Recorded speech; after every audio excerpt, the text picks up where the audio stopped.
What is disturbing a lot of people, especially youngsters, is about what is happening with regard to Sambhal, Places of Worship Act, Waqf, all this coming up, and a sense of anxiety that are we heading into a period of social unrest? I think your audience deserves honesty. Therefore, let me, for the benefit of their consumption, disclose the fact that I represent the Kashi royal family in the proceedings there. So obviously, I've chosen a side. And considering the fact that the matter is sub judice, I'll keep my comments tempered on the subject. But nevertheless, what already exists in public domain through my articles and speeches, I think I can speak on that.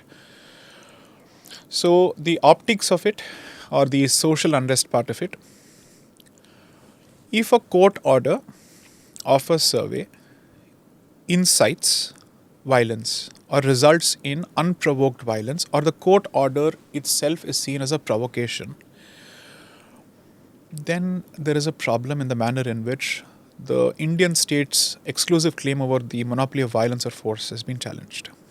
You can't even enforce a court order. And two, if a lawful legal proceeding and action is brought to a grinding halt under the fear of stone pelting, what does it say about your aspirations of becoming a Vishwaguru? Okay. What exactly are you projecting by way of strength? If you can't project strength internally, don't hope for others to take you seriously outside. Three, the action, in my limited submission, since the matter is sub judice, is perfectly legal. And I said as much in court. So let's see how it plays out. I'll keep my powder dry for the court. Without getting into the legality of it, I believe it is legal. There are articles to this effect that I've written.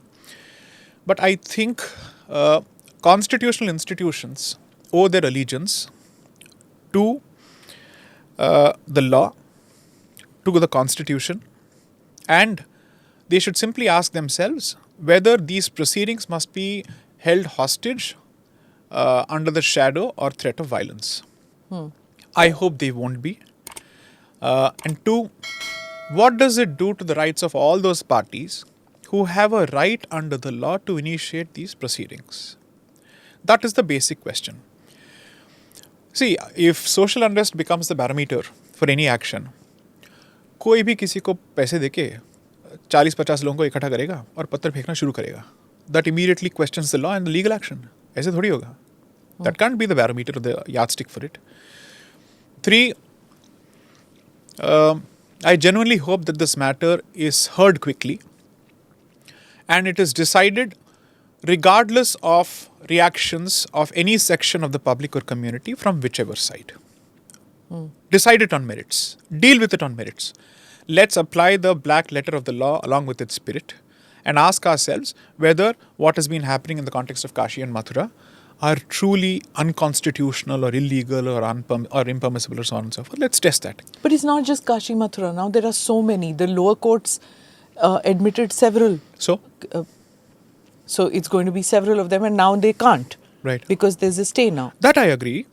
See, let's look at the biggest bogey that's constantly cited. Ek khula to kitne khulenge?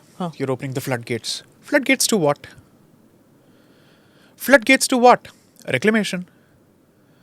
And I don't understand the constant chest thumping about Hindutva and Bharat without having the courage to actually reclaim the spirit of Bharat. And I've said this before, that if the Supreme... Aren't the mosques also spirit of Bharat? I agree. But as long as they are not on occupied sites. That is where the dispute occurs. That is where the dispute occurs. So what are we saying? See, the Supreme Court itself, through its verdict of the Ayodhya case, on which I have certain disagreements, has shown the path. A party which has lost was given land by the Supreme Court when it doesn't deserve to be given land. You have enough property through Waqf property and you're anyway claiming more, the rest of Bharat also. You keep building there. It is possible to simply evolve a process of exchange, which, although is not necessary or required, you can do this in the interest of peace. But if you wish to retain an occupied site, knowing fully well that it has a seriously contentious history and history that goes against you, and you still hold on to it, How do you expect an awakened Bharat to respond to it when history is beginning to resurface? Pun intended. Do subscribe to the ANI Clips channel to get shorter versions of this podcast. Click here to watch the full episode.